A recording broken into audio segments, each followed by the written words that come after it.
Welcome back to our channel education for you தமிழா. ஆசிரியர்கள் அனைவருக்கும் வணக்கம். நம்ம இந்த வீடியோவில் என்ன பார்க்க போகிறோம் அப்படின்றத நீங்கள் தம்ப்நெயிலே பார்த்துருப்பீங்க. டிஆர்பியில் ஒரே நாளில் பார்த்தீங்க அப்படின்னா 2 அனௌன்ஸ்மெண்ட் நமக்கு ரிலீஸ் பண்ணியிருந்தாங்க. ரொம்ப நாளாக வெயிட் பண்ணிகிட்டு இருந்த அந்த அனௌன்ஸ்மெண்ட் நமக்கு ரிலீஸ் ஆகிருந்துச்சு. என்னென்ன அப்படின்னு பார்த்தீங்கன்னா, செட்டோட எக்ஸாம் டேட் அனௌன்ஸ் பண்ணியிருந்தாங்க.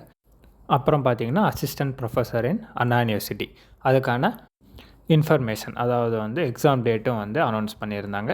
எல்லாமே நம்ம பார்த்துருப்போம். மார்ச் மாதம் ஒரு எக்ஸாம் நடக்குது. மார்ச் ஃபஸ்ட் வீக்கில் இன்னொரு எக்ஸாம் பார்த்திங்க அப்படின்னா நமக்கு ஏப்ரல் ஃபஸ்ட் வீக்கில் நடக்குது.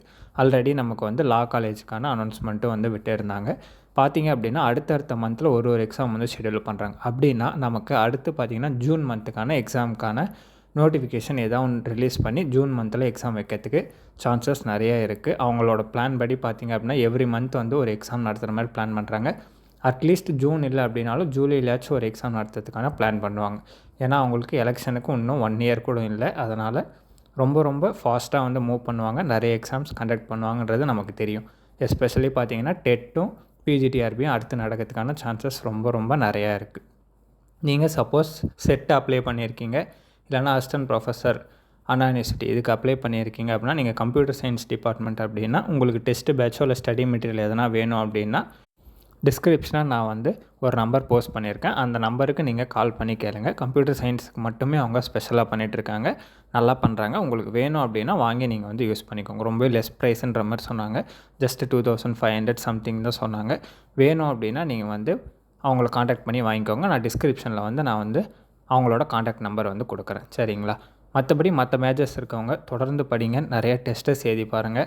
நமக்கு செட்டுக்கு பார்த்திங்க அப்படின்னா இன்னும் ஒரு 20 டேஸ் கூட நமக்கு இல்லை. அதனால் எவ்வளோக்கு எவ்வளோ டெஸ்ட் எழுத முடியுமோ அவ்வளோக்கு எவ்வளோ எழுதி பாருங்கள். சடனாக நமக்கு எக்ஸாம் டேட் அனௌன்ஸ் பண்ணிட்டாங்க. ஸோ நம்ம புதுசாக எதையும் இப்போ படிக்க முடியாது. படித்த வரைக்கும் எல்லாத்தையும் ரிவைஸ் பண்ணுங்கள். நிறைய கொஷின்ஸ் ப்ராக்டிஸ் பண்ணி பாருங்கள். எவ்வளோக்கு எவ்வளோ கொஷின்ஸ் ப்ராக்டிஸ் பண்ணுறீங்களோ அப்போ தான் நம்மளால் எக்ஸாம் கிளியர் பண்ண முடியும்.